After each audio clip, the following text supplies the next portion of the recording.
तो प्यारी सुंदर साथ जी चौथे परमहंस को सतगुरु श्री राज नारायण जी, या भली भांति जानते हैं, आपने अभी तक को पढ़ा सुना होगा कि राज नारायण जी कौन थे। साक्षात ब्रह्म स्वरूप और अपने सतगुरु महाराज जी राम रतन जी के सतगुरु और पांचवें परमहंस जो साथ साथ ब्रह्म रूप में यहाँ पधारे, पार ब्रह्म रूप में अपने सतगुरु महाराज श्री राम रतन जी सिरपुर वाले।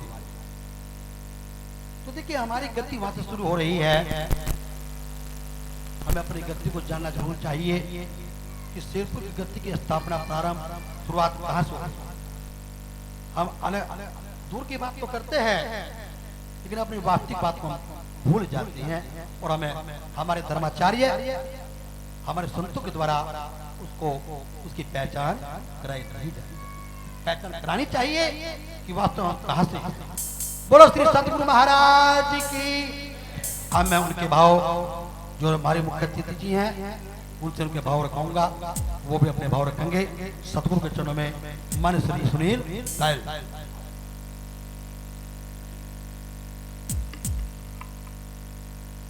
सभी सुंदर साथ जी को प्रणाम। बोलो सतगुरु महाराज की जय। बोलो सतगुरु महाराज की जय। परम सत्य आचार्य राकेश पांचाल जी व्यास गद्दी पर जो विराजमान है, असली बधाई के पात्र तो आप हैं जो हर साल की भांति साल में 2-3 कार्यक्रम करते हैं और ये हमारी पुरानी परंपरा जो आप निभा रहे हैं, तो ये बहुत बड़ी बात है ऐसी ठंड में।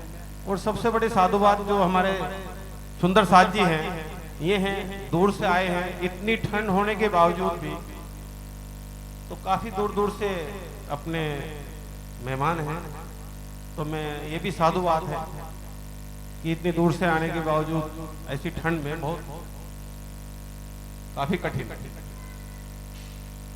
और आज के हमारे मुख्य अतिथि श्री जगदीश पांचाल जी जो पिछड़ा आयोग के सदस्य हैं, और विनय गुप्ता जी जो उनसे हैं, अपने रिलेशन में ही है कहीं ना कहीं, और इस वार्ड की सभासद पूनम शर्मा जी और सभी सुंदर साथियों उन्हें मेरा प्रणाम।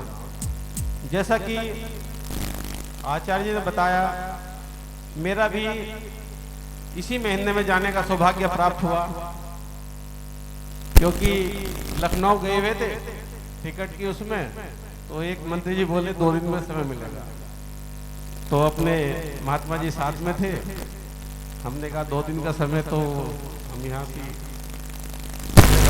व्यास जी की गद्दी पर प्रवचन कर रहे थे। 1616 में उनका जन्म हुआ और 1918 में उनकी कोई तस्वीर कोई फोटो नहीं है, हल्की सी एक फोटो लगी हुई थी वहां पर, मैंने उसका चित्र लिया था, तो कोई फोटो नहीं है उनकी। और ऐसे ही जैसा व्यास अपने गद्दी पर प्रवचन कर रहे थे, तो उसी गद्दी से में अंतर ध्यान हो गए थे, एक चिंगारी सी जली और अंतर ध्यान हो गए। ना कोई समाधि है उनकी और ना कोई प्रकार का वो है। बोलो सतगुरु महाराज की।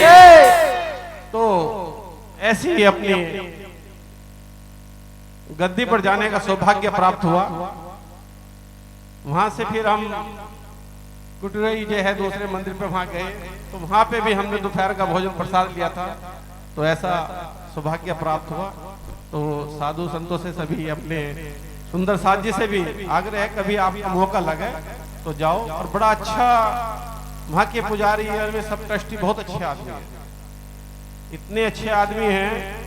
हमें फिर वहां से चित्रकूट तक भी वो हमें छोड़ने के लिए आए, और रात में वे चित्रकूट से बस द्वारा अपने गांव में पहुंचे 150 किलोमीटर दूर। हमें लखनऊ जाना था फिर वापस में, तो उन्होंने इतनी सेवा करी हम लोगों की, बस मैं कोई कल्पना नहीं कर सकता।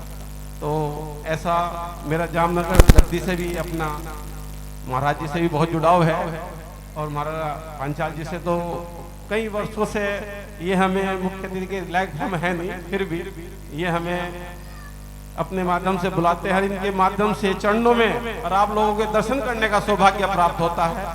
मैं इसी काम को अपने विराम की जय सतगुरु महाराज की जय सतगुरु महाराज की जय। बहुत बहुत धन्यवाद जी, इतने अच्छे भाव रखे और गोपाल दास जी की महिमा को उन्हें वास्तव में करना है।